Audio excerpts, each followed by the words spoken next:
हाँ, जरा सोचिए, रात के 2 बजे हैं, सीने में जलन उठ रही है, ऐसा लग रहा है जैसे एसिड ऊपर की तरफ आ रहा हो। आप चुपचाप कबर्ड खोलते हैं और हाथ में आती है एक सफेद सी टैबलेट, देखने में बिल्कुल साधारण, बिल्कुल हार्मलेस सी।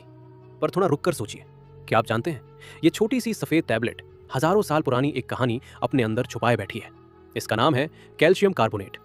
कभी पेट की जलन शांत करने के लिए तो कभी हड्डियों को मजबूत बनाने के लिए लोग इसे रोजमर्रा की दवा मान लेते हैं।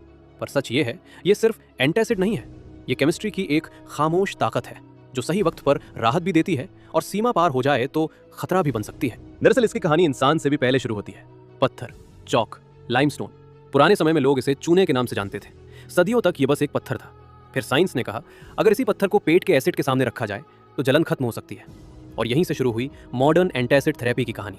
अब समझिए, कैल्शियम कार्बोनेट एक साथ 2 काम करता है। ये पेट के एसिड को शांत करता है और शरीर को कैल्शियम भी देता है, यानी पेट भी संभालता है और हड्डियों का भी सहारा बनता है। पर हाँ, हर दोधारी चीज की तरह इसका दूसरा किनारा भी है।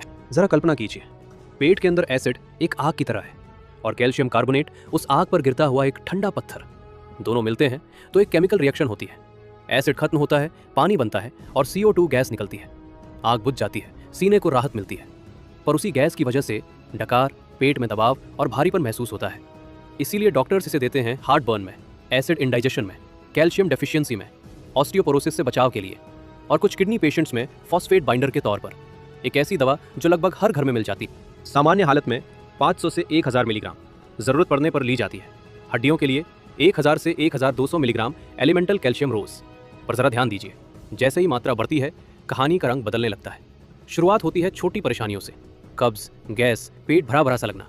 पर ज्यादा मात्रा में hyperkalaemia, milk alkali syndrome, kidney failure और स्टोन बनने का खतरा। अजीब बात यह है, जो दवा हड्डियों को बचाती है वही किडनी को नुकसान पहुंचा सकती है। एक समय था जब यही दवा सबसे आगे थी। फिर आए नए इलाज, PPIs, H2 ब्लॉकर्स। लोगों ने कहा यह पुरानी हो चुकी है। फिर कुछ स्टडीज आई जिनमें सवाल उठे, ज्यादा कैल्शियम दिल के लिए खतरा? सच क्या है, साइंस आज भी पूरी तरह तय नहीं कर पाई है। तो अगली बार जब सीने में जलन हो और आपका हाथ उस सफेद टैबलेट की ओर बढ़े, एक पल रुकिए, क्योंकि जो चीज एसिड को शांत करती है अगर वही सीमा पार कर जाए तो शायद वो दवा नहीं, एक चेतावनी बन जाती है। और ये कहानी अभी पूरी तरह खत्म नहीं हुई है।